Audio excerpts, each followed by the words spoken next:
अस्सलाम वालेकुम dear students. Third chapter in physics, motion in a plane. इस chapter की स्टडी आज हम करेंगे। तो मोशन मीन्स सिंपली मूवमेंट, एक जगह से दूसरी जगह किसी चीज़ का किसी ऑब्जेक्ट का मूव होना, दैट इज कॉल्ड मोशन, है ना। Living and non living things are differentiate with the help of this activity. Living things active होते हैं, मीन्स मूव करते हैं, और नॉन लिविंग मूव नहीं होते हैं। तो ये डिफरेंशिएटिंग एक्टिविटी है या प्रॉपर्टी है लिविंग और नॉन लिविंग थिंग्स में। तो सबसे पहले हम देखेंगे कि मोशन की टाइप्स ऑफ मोशन। जब कोई ऑब्जेक्ट मूव होता है, it changes position with respect to its surrounding with interval of time. तो उसके लिए ज़रूरी है कि उसकी इनिशियल और फाइनल पोजीशन, सपोज यहाँ से एक ऑब्जेक्ट मूव हुआ यहाँ तक, उसकी इनिशियल ए और ये पोजीशन बी, ये दोनों पोजीशन को नोट करना ये ज़रूरी होता है टू लोकेट द पोजीशन, है ना। इसकी पोजीशन बताने के लिए कोई ऑब्जेक्ट की ये दोनों जगह का जो है नोट करना ज़रूरी होता है। तो उसके लिए कोऑर्डिनेट सिस्टम की ज़रूरत होती है ना।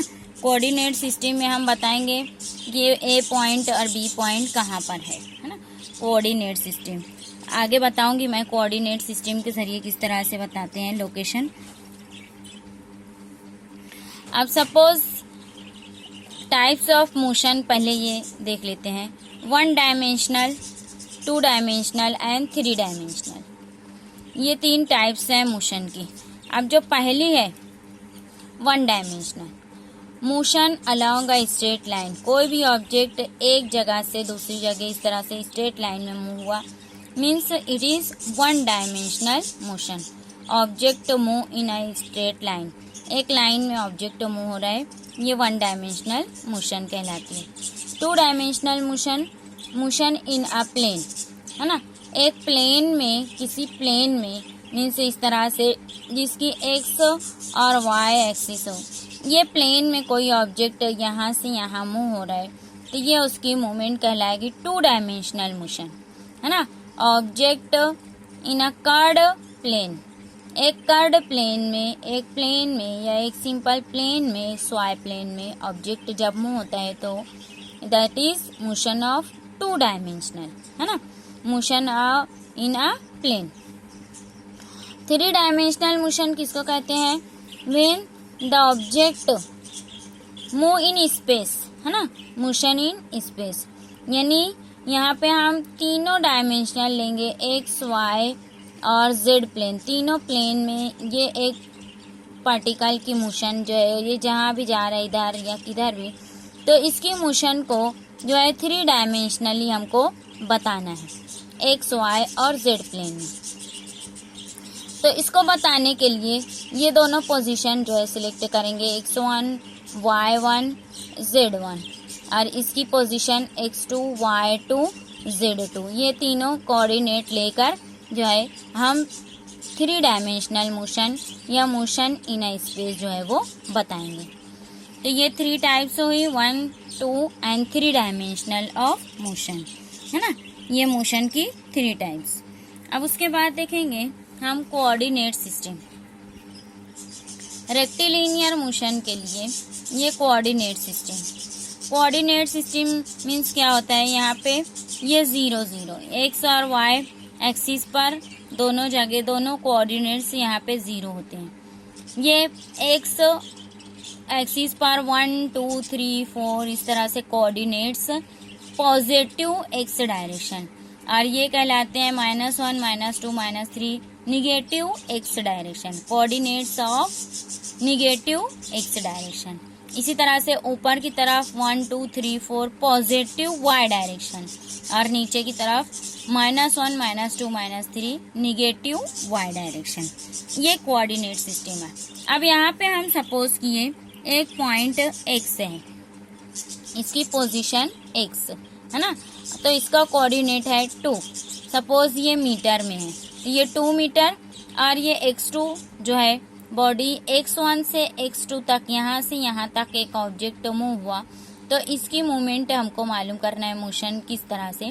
तो ये x2 पोजीशन पे इसकी जो है वैल्यू 4 मीटर है। 2 मीटर x से 4 मीटर तक ये ऑब्जेक्ट मूव हुआ। तो अब हम इसकी जो है वैल्यू मालूम करेंगे कि इसमें कितना डिस्टेंस तय किया, कितना डिस्प्लेसमेंट, कितना पाथ लेंथ, कितनी उसकी जो है वैल्यू आएगी, वो हम नीचे बाय द डेफिनेशन देखेंगे, है ना। सबसे पहले displacement it is the change in position of moving body in a particular direction, है ना।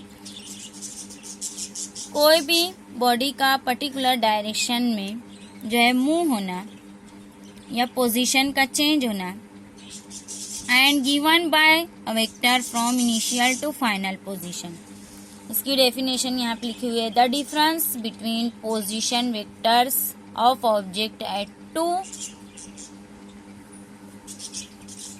इंस्टेंस, है ना, इंस्टेंस, 2 जगह पर, ये 2 जगह x1 x2 ले लिए हैं हम, तो ये दोनों का जो डिफरेंस आएगा दैट इज डिस्प्लेसमेंट।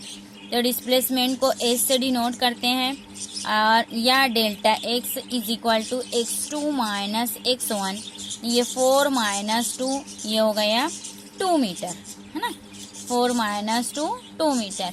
x2 की ये पोजीशन 2, ये x2 4 मीटर पर, ये 2 मीटर पे, तो 4 माइनस 2 2 मीटर जो है वो उसका डिस्प्लेसमेंट आया। अब डिस्प्लेसमेंट जो है it is a vector quantity. आप लोग स्केलर और वेक्टर पढ़ चुके हैं। बगैर डायरेक्शन के जो क्वांटिटीज़, फिजिकल क्वांटिटीज़ हम क्लियरली डिफाइन नहीं कर सकते, दैट आर वेक्टर क्वांटिटी, यानी डायरेक्शन का बताना ज़रूरी होता है। तो displacement is a vector quantity. अब डिस्प्लेसमेंट ऑफ ऑब्जेक्ट में भी पॉजिटिव और निगेटिव, क्योंकि ये वेक्टर क्वांटिटी है, ये डिस्प्लेसमेंट पॉजिटिव भी हो सकता है इस डायरेक्शन में, निगेटिव भी हो सकता है इस डायरेक्शन में, या नीचे की तरफ डिस्प्लेसमेंट ले लेंगे अगर तो ये निगेटिव हो जाएगा, ऊपर ले लेंगे तो पॉजिटिव हो जाएगा, है ना। ये निगेटिव भी हो सकता है और पॉजिटिव भी। Path length is always positive. अब पाथ लेंथ हम देखेंगे इसी में, वो ऑलवेज पॉजिटिव होती है। Displacement of object is equal to path length but less than path length but never be greater than path length. Path length क्या है ये देखेंगे।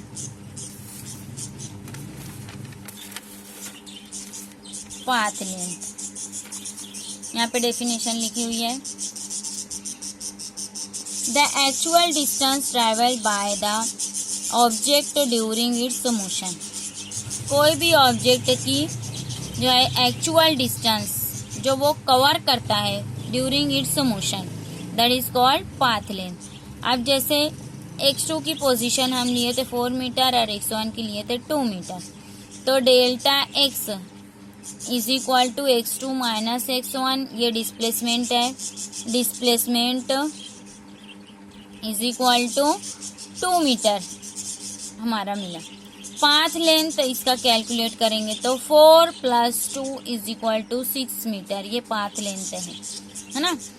यानी फाइनल पोजीशन जो हमारी x2 की थी प्लस इनिशियल पोजीशन, ये दोनों की जमा करेंगे तो ये हो जाएगा पाथ लेंथ, और दोनों का डिफरेंस जो है दैट इज डिस्प्लेसमेंट।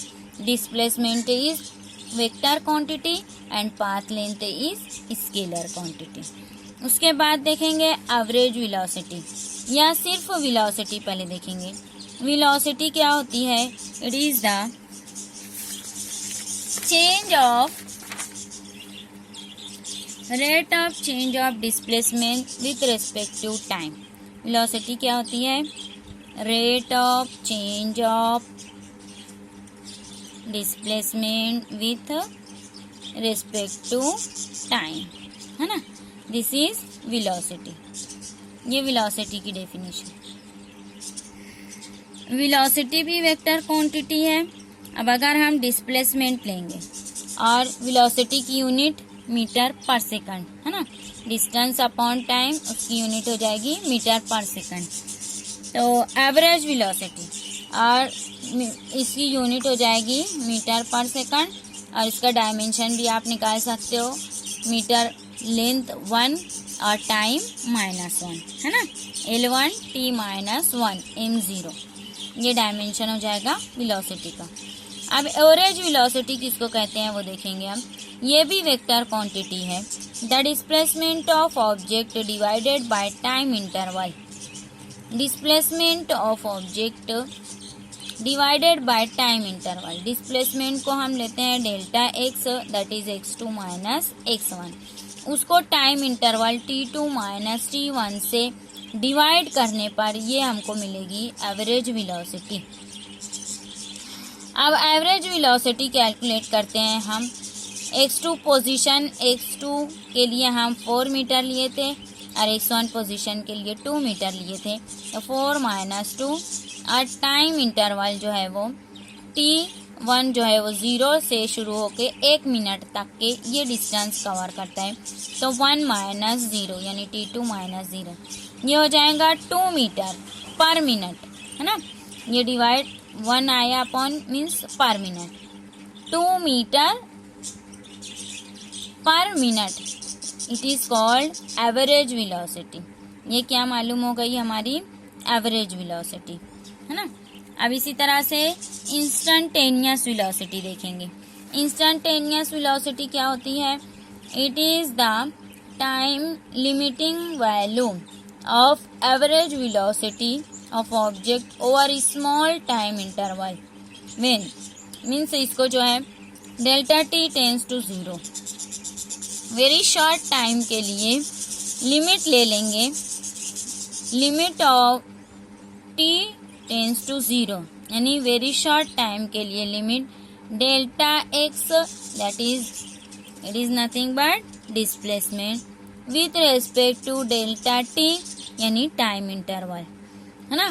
तो इसकी लिमिट को जो है delta x upon delta t को हम लिखेंगे dx vector dx upon dt, और इसको कहेंगे इट इज इंस्टेंटेनियस वेलोसिटी। तो हम वेलोसिटी का फॉर्मूला यहाँ से लिखेंगे, rate of change of displacement with respect to time is velocity. समझ में आई बात? अब इसी तरह से एवरेज स्पीड, एवरेज स्पीड किसको कहते हैं ये पहले यहाँ पे देखेंगे। Total path length travel by the object divided by time interval, average speed उसको कहते हैं। Total path length divided by time, it is scalar quantity, क्योंकि पाथ लेंथ भी स्केलर क्वांटिटी है। अब इसकी इंस्टेंटेनियस वैल्यू निकालना है हमको, तो इंस्टेंटेनियस वैल्यू ऑफ स्पीड, ये देखो, the limiting value of the average speed of object taken over a small time interval when delta t tends to 0, यानी एक शॉर्ट टाइम इंटरवल के लिए instantaneous speed is equal to velocity, instantaneous velocity mod of, ये mod में लिखा हुआ है, मॉडरेंट ऑफ इंस्टेंटेनियस वेलोसिटी, इसका फॉर्मूला है ना। यानी मैग्नीट्यूड ले लेंगे अगर हम इंस्टेंटेनियस वेलोसिटी का, तो वो हो जाएगी इंस्टेंटेनियस स्पीड है ना, बगैर डायरेक्शन के, it is a scalar quantity. तो बगैर डायरेक्शन के, पॉजिटिव निगेटिव के बगैर, instantaneous velocity is equal to instantaneous speed, इसका मैग्नीट्यूड इसके बराबर होता है। अब नेक्स्ट जो है quantity, physical quantity acceleration. Acceleration is also vector quantity, the rate of change of velocity with respect to time is nothing but acceleration.